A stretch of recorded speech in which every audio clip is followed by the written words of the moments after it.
जय श्री राम। शंखनाद में आपका स्वागत है।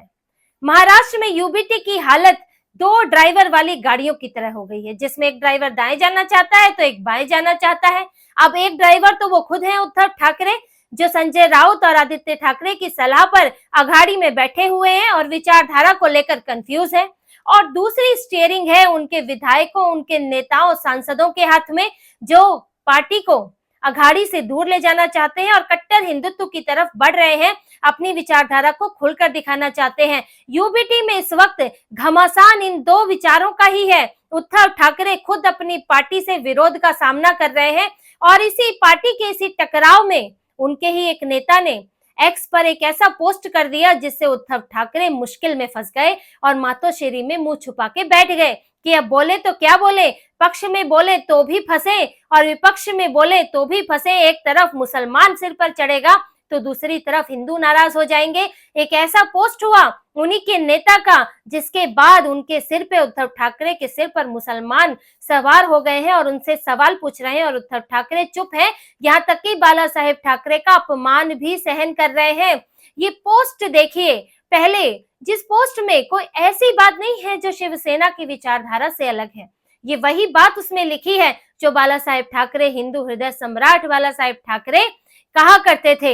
ये पोस्ट मिलिंद नार्वेकर ने 6 दिसंबर को की थी। अब आप इसमें देखिए, बाबरी विध्वंस की, बाबरी मस्जिद की तस्वीर है और इसमें ऊपर मराठी में लिखा है कि जिसने भी ये किया है मुझे उन पर गर्व है।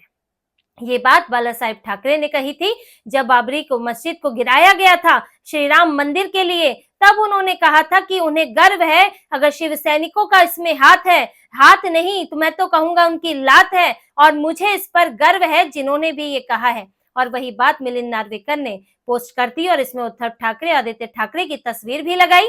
अब ये पोस्ट तो हो गया, लेकिन उद्धव ठाकरे के मुंह से कुछ नहीं निकला। उस दिन 6 दिसंबर का वो दिन जिस पर उनके पिताजी गर्व करते हैं, जो हिंदुओं के लिए एक बहुत बड़ा दिन है, क्योंकि श्री राम मंदिर की रखने की नींव ही उस दिन पड़ गई थी कि ये बाबरी मस्जिद ढही थी, उसके बाद श्री राम मंदिर बनना तय हो गया था।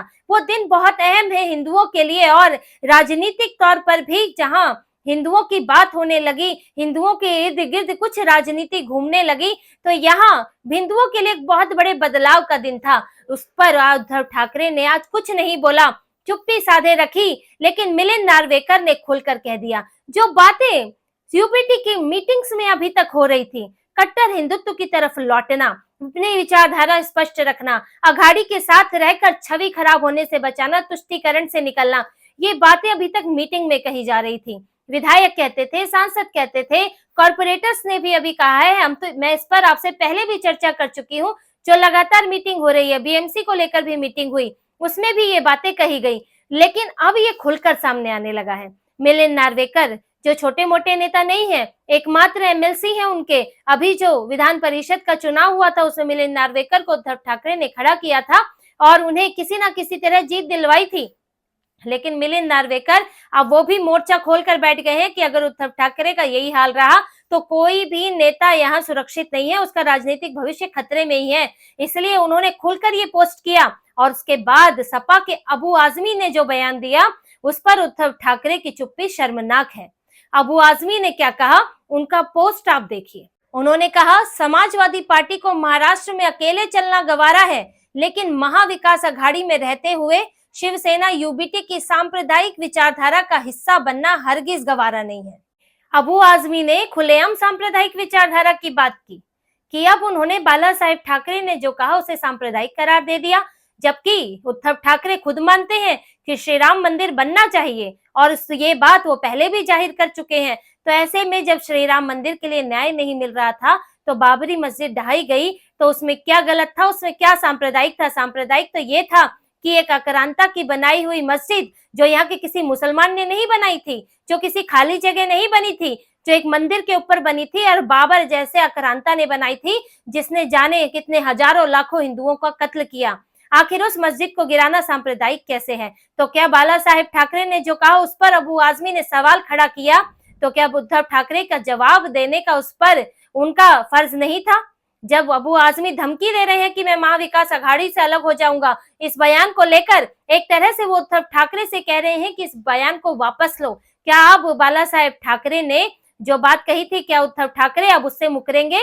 क्या बाला साहेब ठाकरे को इतना नीचा दिखाएंगे? जो उन्होंने कहा था कि मुझे गर्व है, अब उद्धव ठाकरे ये कहेंगे कि उन्हें बाबरी मस्जिद ढहाने पर शर्म है?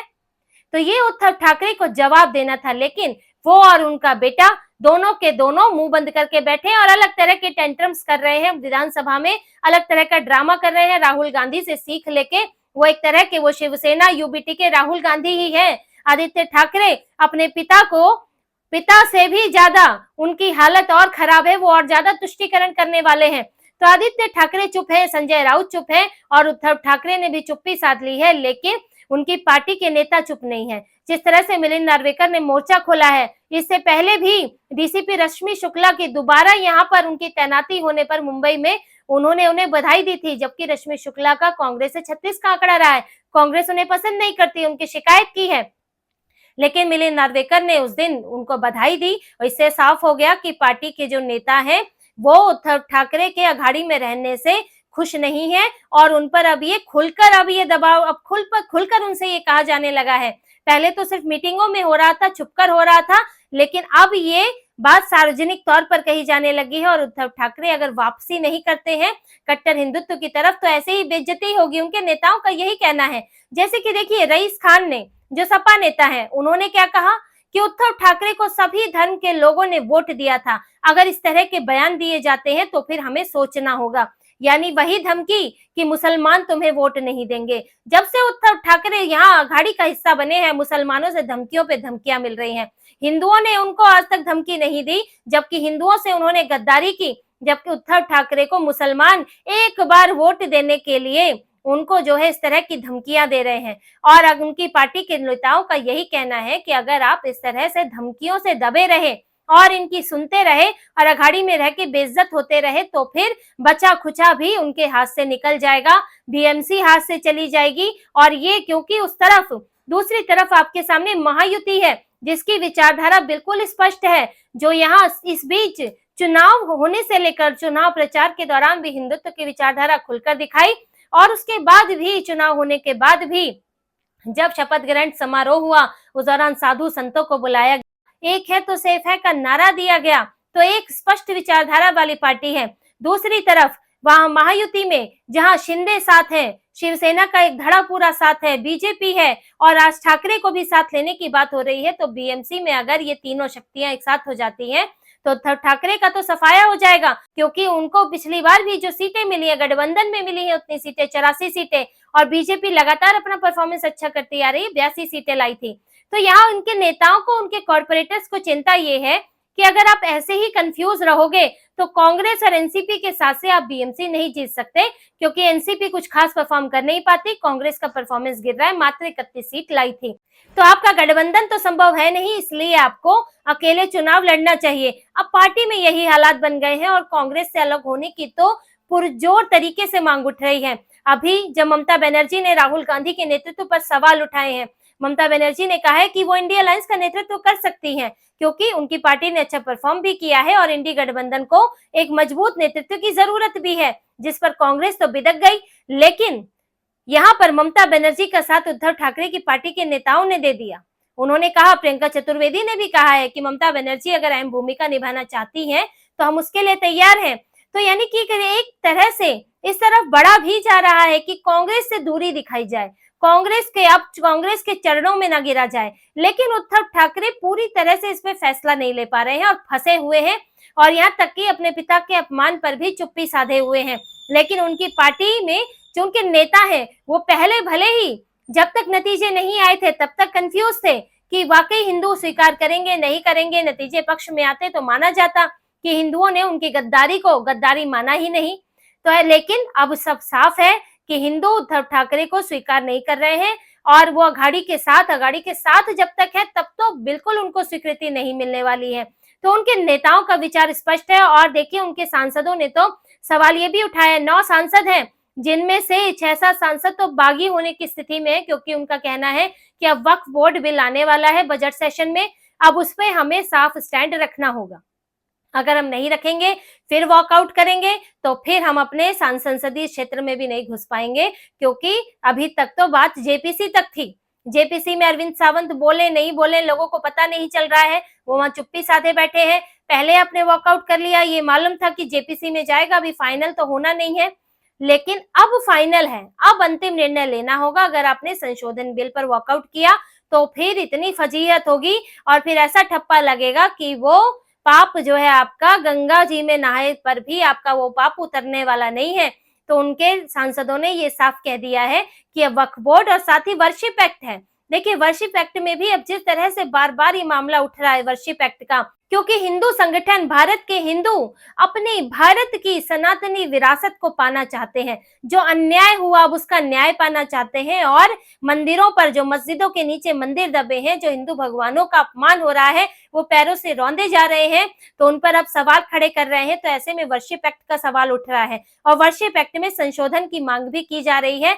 तो अगर वर्शिप एक्ट पर संशोधन होता है तो ऐसे में उद्धव ठाकरे के सांसदों के लिए ये बड़ा सवाल होगा कि वो अब किस तरफ जाएं। तो उनके सामने बड़ी मुश्किलें हैं, वक्फ बोर्ड सबसे बड़ा चैलेंज है, उसके बाद वर्शिप एक्ट भी एक चुनौती बन सकता है। तो ऐसे में उन्होंने कहा है कि हम आपसे अलग विचार रखें, उद्धव ठाकरे से हम जो है अपने स्वतंत्र रूप से वोट दे दें, आपसे हमें अलग वहां पर जाना पड़े अपनी पार्टी से इतर, इससे पहले कि आप खुद हिंदुत्व का रास्ता अपना लें। उनको ये चेतावनी तक मिल चुकी है कि अगर आप नहीं वापसी आपने नहीं की तो फिर हम अकेले वापसी करेंगे और हम जो है वहां पर इंडिविजुअल कैपेसिटी में वोट देंगे, भले ही फिर आप वहां विप जारी करें या जो जारी करें, लेकिन हमें अपने लोगों को मुंह दिखाना होता है। आपके नेतृत्व में तो ये हाल है, हमको अगर लोगों से मिलना है, अपने क्षेत्र में जाना है, तो फिर हमें अपना हिंदुत्व दिखाना होगा। तो उनके करीब 6-7 सांसद तो बिल्कुल इस स्थिति में है कि वो उद्धव ठाकरे से वक्फ बोर्ड के ये जो बिल आने वाला है उससे पहले कोई फैसला चाहते ही चाहते हैं। वही विधायकों के हाल भी है, करीब 1/3 विधायक तो अब एकजुट होने की स्थिति में है। 12-14 विधायक ऐसे हैं जो साफ तौर पे ये बात बोलते हैं कि अब अघाड़ी से अलग हो जाना चाहिए और आदित्य ठाकरे को भी थोड़ी अकल दिलानी चाहिए। जो उन्होंने विधानसभा में हंगामा किया है कि हम जो है शपथ नहीं लेंगे, अरे शपथ नहीं लेंगे तो विधानसभा में बैठेंगे कैसे? आज आपने बॉयकॉट किया, कल आप जाके उसी मुंह से जो है शपथ ले लोगे, उसका मतलब क्या है? तो आज जो ड्रामा किया आदित्य ठाकरे ने राहुल गांधी की तरह, जिसका कोई मतलब नहीं है, लेकिन वो किया, उससे भी उनके विधायक नाराज है कि आप सरकार से इस तरह लड़ते नहीं रह सकते, क्योंकि हमको ही सरकार के आगे काम होता है, हमें मुख्यमंत्री से मिलना होगा, हमें फंड जारी कराना होगा, हमें योजनाओं पर बात करनी होगी, तो इस तरह से सींग मत भिड़ाते फिरिए। तो ये पूरी यूबीटी की हालत इस कदर ये हो गई है कि अब टूटी तो तब टूटी। उद्धव ठाकरे के पास ज्यादा समय नहीं है, उन्हें जल्द ही उनके अपने नेताओं के कहने पर इतना दबाव है कि फैसला लेना होगा, नहीं लेते हैं तो विधायक फैसला ले लेंगे और वो पार्टी को छोड़ कर अपना रास्ता अपना लेंगे। और बीएमसी चुनाव तो उसमें ताबूत में आखिरी कील होने वाली है, क्योंकि अब उद्धव ठाकरे के पास बीएमसी के अलावा कुछ नहीं है। मुंबई में अपनी नाक बचानी है तो बीएमसी में उन्हें 6 सीटें लानी होगी, जीतना तो दूर की बात है, उन्हें थोड़ा सीटें लानी होंगी ताकि कुछ इज्जत बचा सके, वरना तो बीएमसी तो उनके हाथ से निकलने ही वाला है और पूरी तरह से उद्धव ठाकरे, उनके बेटे का राजनीतिक भविष्य अंधकार में जाने वाला है। तो इसी तरह की और खबरें और विश्लेषण आपके लिए लाते रहेंगे, हमसे जुड़े रहिए, सब्सक्राइब कीजिए, कमेंट कीजिए। बहुत बहुत धन्यवाद। जय श्री राम।